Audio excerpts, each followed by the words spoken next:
Hi, my name is Catherine George, and for my ethics paper topic, I'd like to do Dawn White's publishing of drunk driver photos. The media practitioner in this case is Dawn White, the publisher and editor for the Anderson News.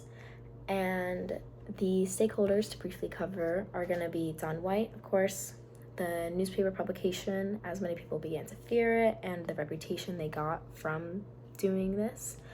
Another one would be the victims of those injured or murdered from a DUI incident that was published and their families.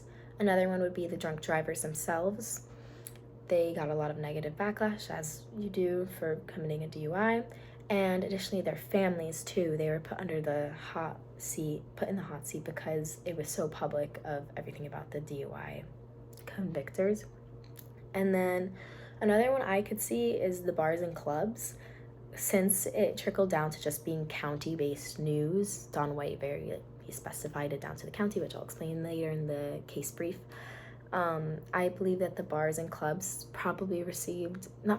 did receive some backlash to the newspaper publications because word gets out that, oh, I recognize that person, I know that they were at this bar, and that could ruin their reputation, as well as the companies that the DUI convictors worked at, because employees are a representation of the place you work at most of the time.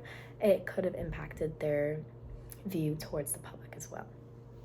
So the problem being addressed is going to be, I'll get into the brief first, sorry. So a little background on the case. Dawn White was the publisher and editor of the Anderson News. It was a weekly newspaper in Anderson County, and this was around the late 1990s time.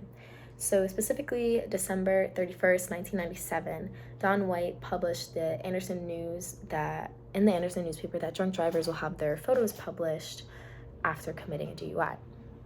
So his reasoning was because most people do not like when their names are published for committing crimes, so he figured, well, if your photo is published too, you're even less likely to commit it, so let's do it with the drunk drivers. In February, pictures began to be published of drunk drivers. Dawn White later narrowed it down to only publishing DUI convictors to residents in the county or surrounding counties to ensure that news was really circulating amongst the communities. So it became very targeted towards this county. He also locked down further by posting weekly rather than monthly.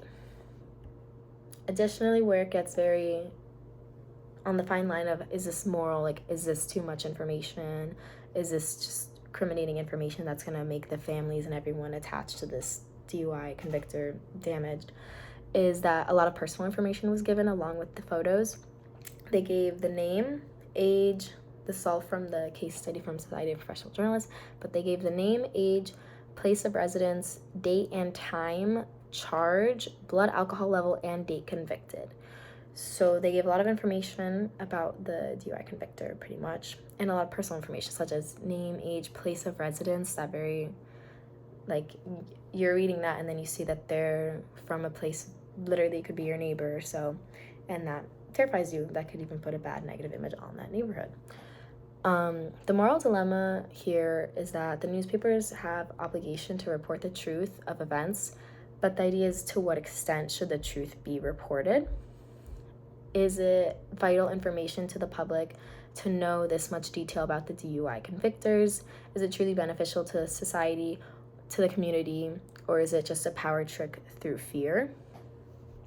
This also relates to the media and communications field, because as a newspaper organization, you do have the obligation to report on the news going on in the communities and such, but at the same time, you have to determine what is morally appropriate and what is not to be revealed to the public, to an extent. Not be revealed, but like how much you want to drive that home to the public.